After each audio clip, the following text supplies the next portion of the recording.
What is up, guys and gals? Finesse Father here. Today we're going to have some kamikaze action. Since I had such a short video the other day, so we are experiencing a little bit of technical difficulties. We're having some issues with the capture card. We're having some issues with the software. And we're also having some issues with the software used to pull videos as well. I don't know if you guys have ever tried to pull a video to do your own comment or cut it out or whatever. I don't judge. But traditionally, there are going to be a lot of ads. You're going to be downloading viruses as well as the video, that sort of thing. So I messed around with it a little bit.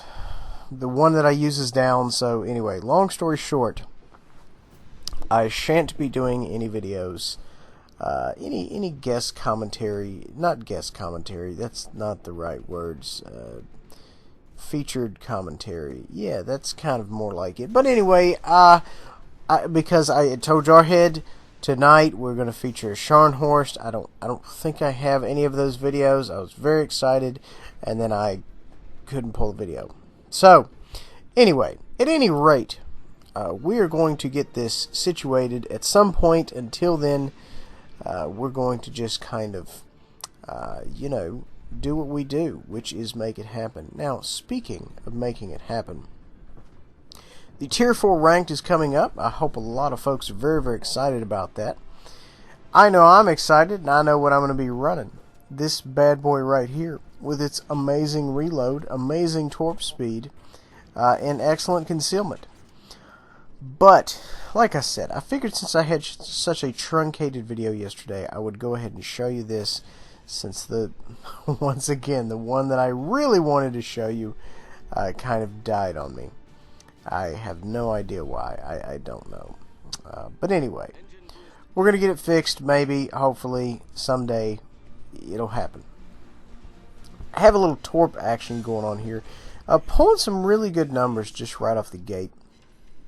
Really kind of just going out here and making it happen. Now, guys, these torps aren't going to set the world on fire. This is more of a volume type situation. If you've seen me in the Kagero, those things hit like a Mack truck being pushed by a freight train.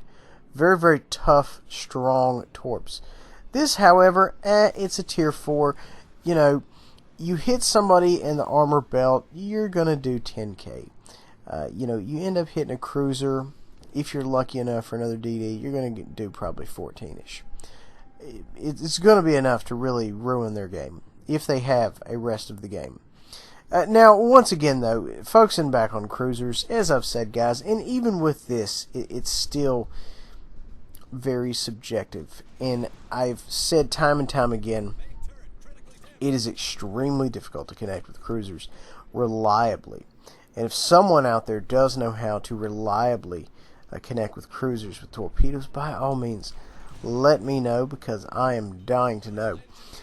It just seems to me like they're so maneuverable, it's very difficult to manage to kind of connect with them on point.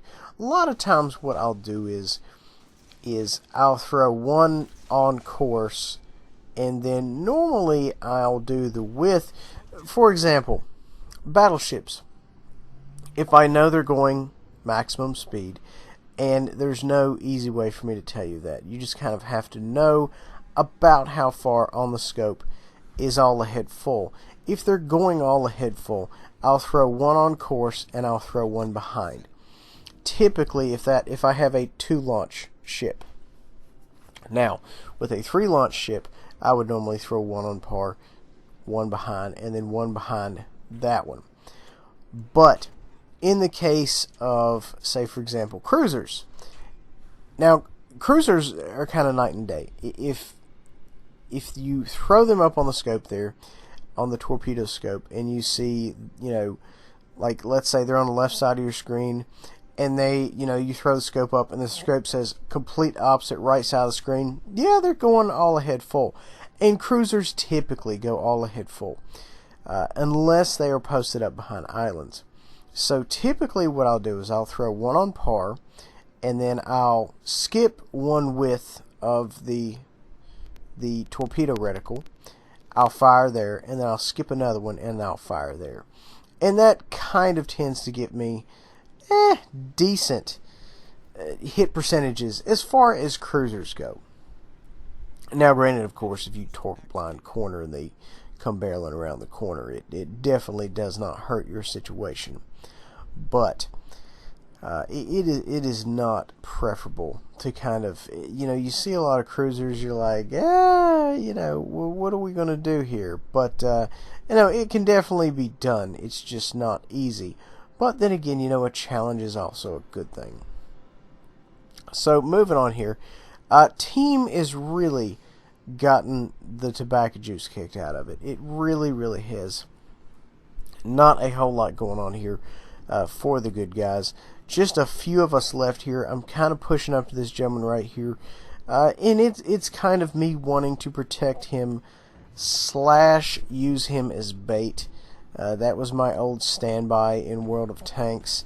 If I'm look like I'm helping out another ship, it's mainly because I'm, in my mind, willing to sacrifice them so I can get more damage.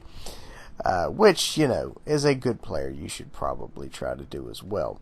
But at the same time, you need to know when you can end up going out there and working as a team. You really need to do whatever is beneficial to you at the time, if that makes sense. So if you really need to go out here and make it happen, and use him as spotting for you, or you're around a corner, or you're in a smoke cloud, or whatever, it's essentially the same thing I've said time and time again. You need to use all your resources. You don't want to leave anything laying on the table. If there's a ship out there and it's a viable spotter, use him. If they're going to focus him instead of you, that's fantastic. That's exactly what we want. You need to use everything available to you. And that means enemies too. That's friendly and enemies. And a lot of times people say, well, how can you use the enemies to your advantage? Well, if you can predict what they're going to do, and you have a good idea where they're going to spawn, and a good idea where they're going to do, in their own way, that is being predictable, and that is kind of helping you out. In other words, if you torp alpha and you always know there's this one spot where they can't maneuver and they always seem to go and that is them helping you in a sense. So, you use these things to kind of end up bettering your game. This is the kind of thing where I end up just randomly going off on a semi-educational rant, and it's a lot of folks liked it last time, and I didn't plan to do that this time, but at the same time, it's important that folks know what you really need to do to go out there and really have these good games. And the key is you have to use absolutely everything at your disposal, and if you're not, if you go out here and you're not using everything at your disposal, Commander, for example, if you're not using that skill very much, what have you, then you kind of need to get rid of it. You should really actively be using all skills. There is another double strike at exactly the same time. I forgot to mention that. I literally forgot that even happened. So, a lot of forgetting on my side. Also, guys, you know what? Let me go ahead and say, just in case there's any confusion, very rarely should you ever fire a wide torpedo spread. Let me just throw that out there. I see a lot of folks sometimes firing wide spreads. Sometimes it'll work for them, but for the most part, I don't think it does. So I'm just kind of throwing that out there, just on the safe side. Don't run wide torpedo spreads, because it's kind of a tunnel to disappointment. Just simply because by the time they get there, there's 4 ship links in between each torp, so they have plenty of time to move, react, what have you. You know, I'm not knocking anybody who goes out there and makes it happen with it, but I'm just saying for the most part, you always want to run narrow spreads. It's smaller margin of error. I am actively trying to clutch this. I really, really am. I'm killing people, and it's just, I don't think it's going to be enough. I don't think even the kamikaze can load fast enough for me to kill all of these people. But you know what? It's not for lack of trying. We're out here, you know, we're trying to clutch this game. I don't necessarily think it, I'm pretty sure it doesn't happen.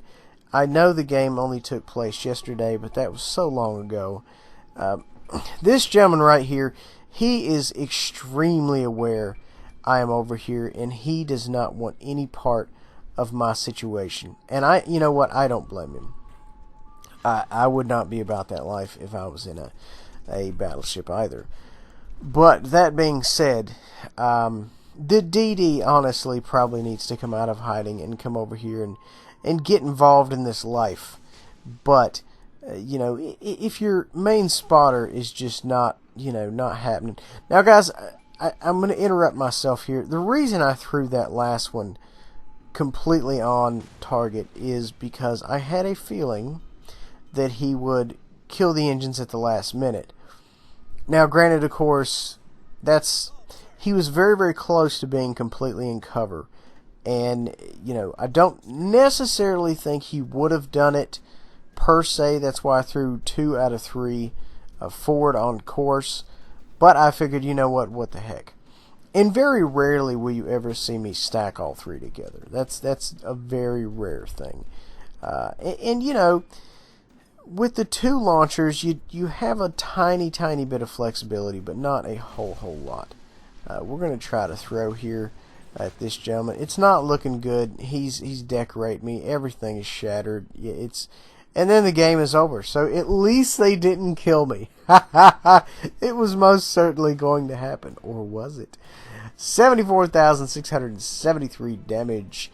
Made a little bit of cake there. 292,000. Folks, really hope you enjoyed. Make sure to like, subscribe, and share. Go down to World of Warship Peeps down below in the description and check out those folks. They are amazing as well. Guys, we'll see you next time.